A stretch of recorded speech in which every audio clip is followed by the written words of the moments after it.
und herzlich willkommen zu einem neuen Video von uns. Wir sind Anna und Anna und heute gibt es wieder ein kleines Redevideo von uns, beziehungsweise ein Informationsvideo. Am 3. Dezember, ist jetzt schon ein paar Tage her, hatten nämlich in Korea die Schüler eine sehr, sehr stressige Zeit.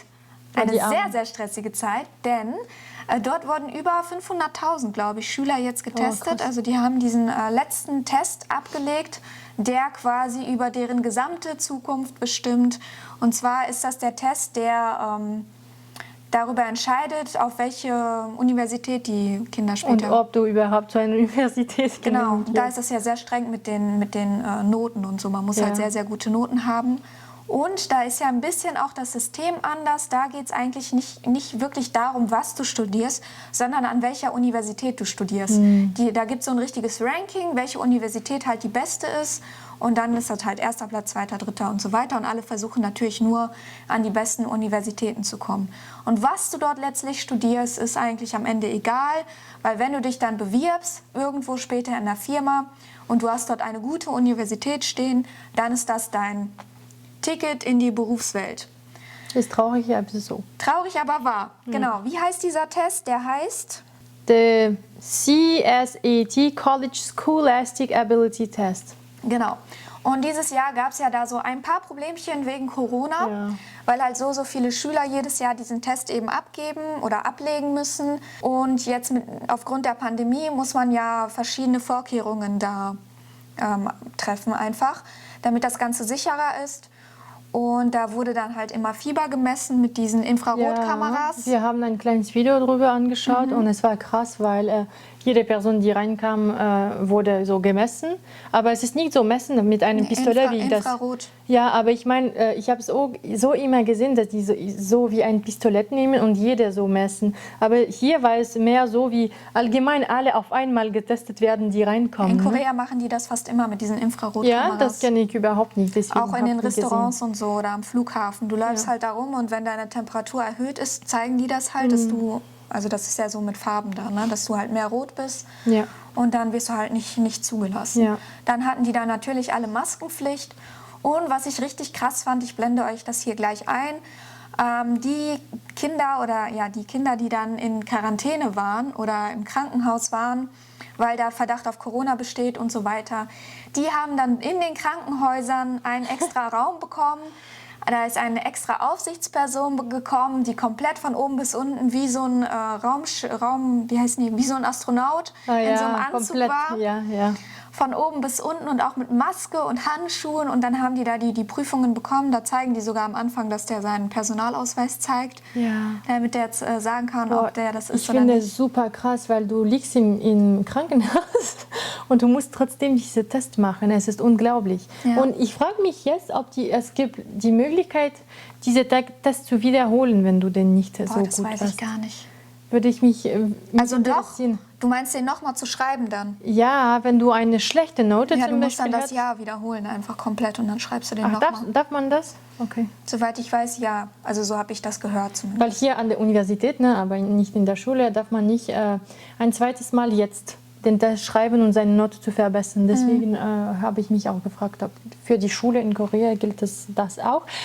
Und ich denke personell, dass das nicht gilt, weil es sieht so aus, dass am Ende eines Tests die Leute weinen, eigene denken, ich habe es nicht so gut gemacht, wie es sein sollte und so weiter. Aber ich habe das Gefühl, dann wiederholen sie das. Ja, das Problem in Korea ist halt einfach, es ist halt nicht so wie hier. In Deutschland ist es eigentlich egal, mit wie viel du die Uni abschließt. Aber bei denen, die gehen halt so straight einmal durch. Da gibt es nicht irgendwie Leute, die noch mal 3 Semester dranhängen oder so am Ende. Ja.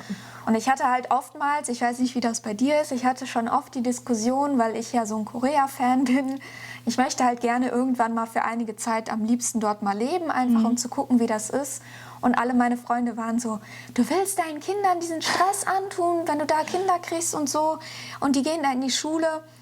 Leute, chillt mal alle ein bisschen. Dieser Stress ist wirklich ganz am Ende nur in der Oberstufe, wo du halt weißt, du musst dich vorbereiten auf diese Prüfungen. In der Grundschule und so, das sind ganz normale Kinder, die, so wie in Deutschland auch, die gehen zur Schule, danach haben die ihre Aktivitäten, abends machen die ihre Hausaufgaben. In Deutschland haben die Kinder auch Druck. Und alles, beziehungsweise im Gymnasium, wenn die reinkommen, ne? ja genau, auf Die der große. weiterführenden Schule Ja. dann, genau. Und an sich hängt das halt auch immer sehr von den Eltern ab, ob die halt so Druck auf die Kinder ausüben oder nicht. Weil ich kenne auch Leute, die in Korea leben und die auch Kinder haben und die sagen so, machen nicht so mich viel interessiert Stress das überhaupt nicht, ob meine Kinder überhaupt studieren gehen oder nicht. Ja. Die können machen, was die wollen. Wenn die wollen, können die auch Trainee werden oder die können eine Ausbildung machen oder sonst was. Das gibt's ja auch alles in Korea. Die Sache ist halt einfach nur, dass wenn Eltern von Anfang an sehr viel Geld angespart haben für die Universität für das Kind, weil in Korea muss man halt zahlen für die Universitäten, dann kann das sein, dass die vielleicht dann enttäuscht sind, wenn das Kind das nicht schafft oder so. Ja, kann ich mir vorstellen, wenn du mehrere tausend Euro... Ja, weil die Dafür verzichten halt in den ausgibst. Zeitraum auf super viel, weil die Lebensunterhaltskosten sind ja nicht gerade gering in Korea, dann die Mieten und so ist alles sehr, sehr teuer. Und dann noch zusätzlich zu sparen für die Zukunft deines Kindes. Also ich sehe das anders, weil ich meine, wenn du Kinder kriegst, dann ist es deine Aufgabe, dich darum zu kümmern. Aber manche Leute haben halt diese Vorstellung, dass die ein Kind kriegen und das Kind muss ihnen das dann sozusagen zurückzahlen, indem das gute Noten schreibt und sich anstrengt und berühmt wird und Ja, andere Kultur zwar.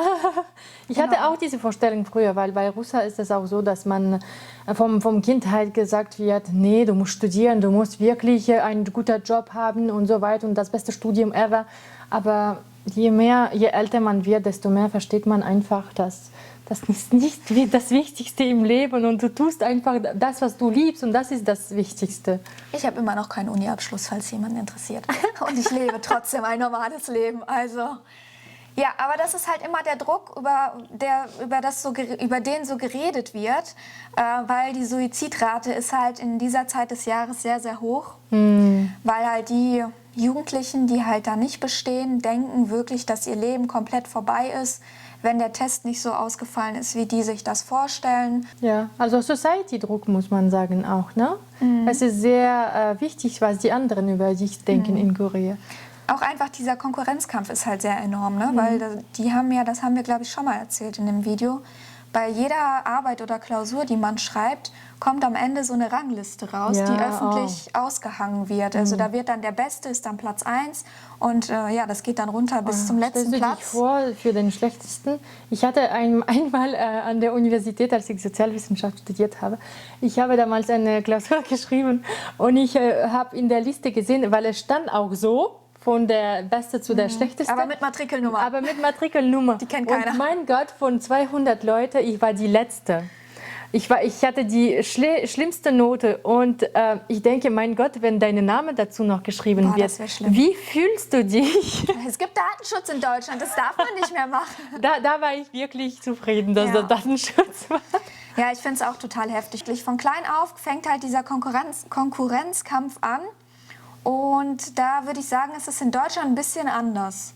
Es ist anders. Es gibt keine Konkurrenz in einer Klasse zum Beispiel. Ich würde nicht sagen, dass die anderen versuchen, wenn jemand täuscht, Also so versucht zu schummelt, täuschen, ja. schummelt, ja. Also niemand wird in der Klasse normalerweise, niemand wird sagen zu der Lehrer, was macht er da? Haben Sie das gesehen? Also, aber in Korea ist es sehr vorstellbar. Ja, das stimmt. Einfach wegen Konkurrenz wieder.